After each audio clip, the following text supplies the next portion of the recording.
Hello and welcome to Back to the Feature, the show where we talk about movies past, present, and future. Today we're keeping it in the present with Steven Soderbergh's newest film, Logan Lucky.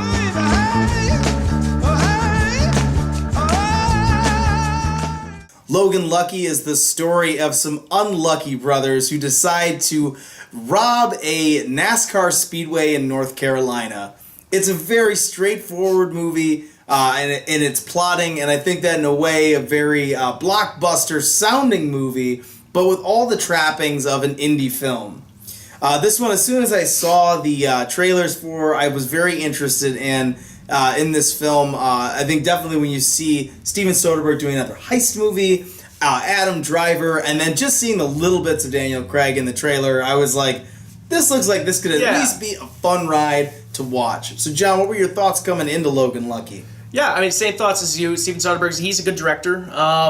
Even Magic Mike, those aren't terrible movies either. Never saw it. Yeah, I saw the first one, I didn't see the sequel. But moving past that, Traffic's great. Ocean's 11, the whole Ocean's trilogy is a lot of fun too. He's a good director. I'd say Ocean's 11 is legitimately, I'd say, a great movie. Yeah, it's a really great heist movie. He loves working with these casts too, like really big casts, lots of diverse casts, and making them interact the way they do. You don't really get that in other movies. So seeing it come out now with Adam Driver and Daniel Craig and Channing Tatum, it's such an interesting cast. Yeah. That had me excited for it. Even Sebastian Stan gets some time in there. Yeah, there's a lot of different people in this movie. They show up at various spots. Seth MacFarlane. Seth MacFarlane. You get to see him not doing a Bostonian accent, and you get to. They said a little bit of Sebastian Stan. There's some Hilary Swank in there for you. Yeah. There's a lot of actors popping up in this film.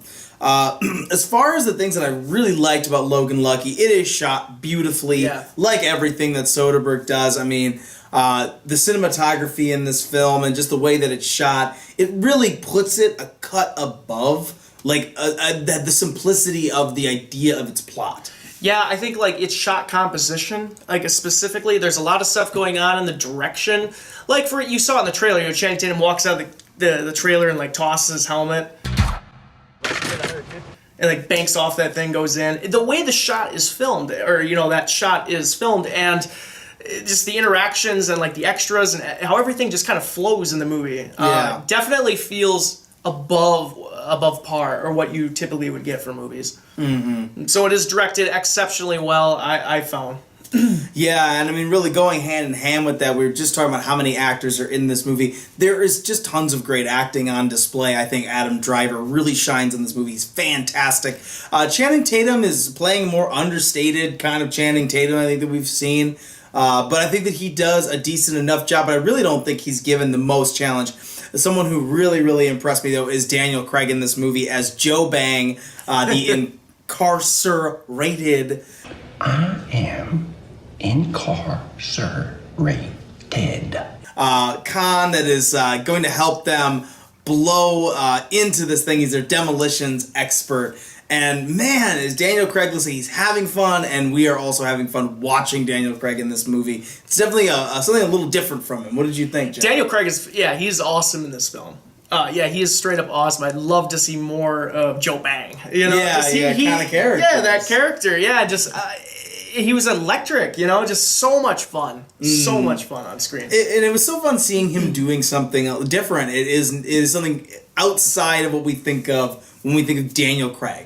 Yeah. And I did not know that he kind of had that in him. And man, it was just he kind of steals the show. It's a great display of his comedic acting. He steals the show, but I mean, the heart of between Channing Tatum and Adam Driver is done really well. Yeah. And their relationship, it's a lot of fun. It's a lot of fun watching them on screen interact, especially like the first encounter with Seth MacFarlane. Spoilers, but like that whole scene is hilarious. Yeah, it's so much fun. It's pretty great because I think like what you're saying, it's like there's so many things they do to really establish the relationship between these Logan children, their sister Mellie included. But there's things like that where it's like he takes a bar fight and it tells you so much about these two guys, what they mean to each other and what they're willing to do for each other, and just how much that they care. So I think that he, without saying a lot of things, he says a whole lot. I think it's fun too, just the fact like Adam Driver, he didn't have to have one arm. Yeah. Like, you could have easily wrote that character with two. You know, but then they like drag out these scenes with him, like he's bartending and people come in and force him to make like really complicated drinks just to be dicks. Yeah. And like he just sits there and stares at him and makes the drink like perfectly with one arm, just staring at them. Adam Driver's comedic timing is excellent. I thought it's just so dry and so funny. Yeah, there isn't tons and tons of stuff that I've seen Adam Driver in really since Star Wars. There's Midnight Special and just seeing kind of sprinkled here and there. But every time I see Adam Driver, I just think he is really fantastic. Like I said, he's got very good, subtle comedic timing. And I think that it really plays very well in this movie because I think a lot of the movie is that. It is very subtle. It's understated. It has, like I said, all the trappings of an indie film with a blockbuster premise. So all that being said then, John, what were the things that didn't quite work for you in Logan Lucky? Well, I think we've seen this before. Yeah. I think that's the main thing. We've seen this before. And honestly, some of the jokes, I think, go a little too slapstick territory for me, for my liking. Or at least there's a few running jokes and there's a few things with like the hillbilly esque type characters that were just kind of like, do we really need to dwell more time on these people? Mm-hmm. And then let's just get that out of the way. We don't need that in here. I felt like that. Honestly, I didn't like Seth MacFarlane in the film very much at all. And honestly, he didn't need to be in the film. They could have just kept him out. Your first statement, I thought you were already going to help segue very nicely into the thing I wanted to say, and you did even better. You pretty much said the thing I was going to say. And there's more than just him, though. And, there's his character, I feel like really didn't need to be in this film. He could have been anybody. Yeah, you know what I mean? Yeah. And the same thing, you said Sebastian Stan pops up. He's great for the little bit that he's in there, his little joke about his iOS. I love that, his operating system. But really, though, it literally almost serves no purpose to the rest of the plot. Yeah, it is. And that's the part that makes me go, what is going on here? I feel like there's probably maybe a couple other characters, I would say, that probably didn't need to be in this movie. Yeah, I like Sebastian Stan in this film, though. I do. Totally, yeah, it's unnecessary to the plot, but at the same time, like, he's not on it enough. Seth MacFarlane, for sure. Get rid of him. I think just completely get rid of him, but I did like Sebastian Stan in the film. The other one I was thinking of now, Catherine Watterson as well. They just, a lot of them just felt like, maybe he just, instead of spending the money, because obviously he distributed this on his own, instead of spending the money on the marketing he spent to get more actors. But when you have them in these tiny roles like that, I don't quite see the purpose of some of these things being part of the plot. I feel like there's already enough going on, and I think that we could have made a movie that was a little more entertaining and a little more engaging if it was sewn up a little bit nicer, and just put together in a way where things just connect. I think that's the thing that's so fun about Ocean's 11. It doesn't feel like there's a wasted moment. There's not a step of the heist that isn't needed or isn't going to come back later. Yeah. That is the fun thing. You're watching him build all these blocks up and then knocking the tower down. Where we kind of don't quite get that with this heist. I feel like it's just over so quickly. And it's very simple in that way that that's really not quite as entertaining as some other heists that we've seen. The heist itself. Yeah. When we walked out, I even said, I actually found it to be a little ironic. You'd have to watch the movie, but there's a lot of dialogue involving the brothers being, they're unlucky. They're an unlucky family. There's a curse on the Logan family. And this heist just goes exceptionally well. There's something about it that I felt like was ironic. I'm guessing it was intentional, but maybe not. It felt intentional to me.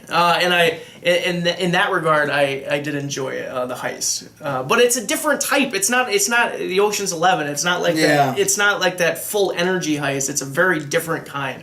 It's more comedy.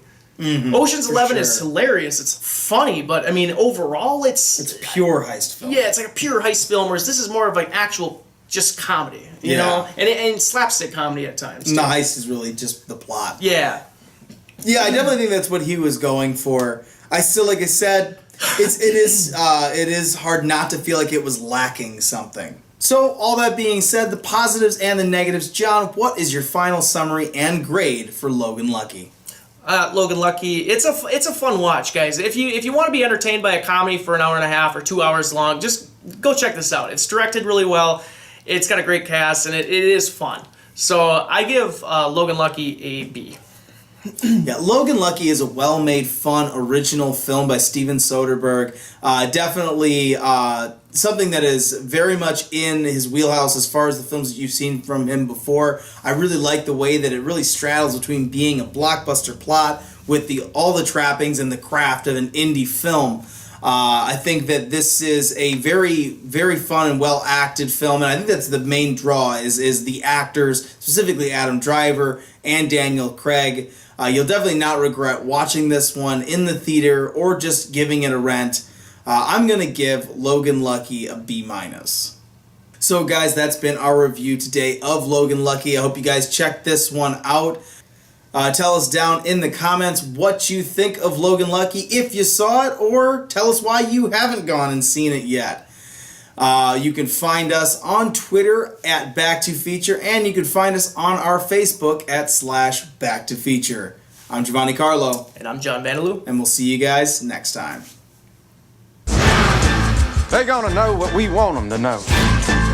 My life of crime is over. That is massively stupid. It's been handled. Oh, this is gonna be good. That looks like it hurt.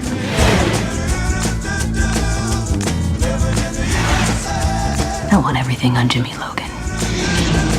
I'm about to get naked. So no bacon. I said no bacon. Would you give me my arm, please? Is it this one?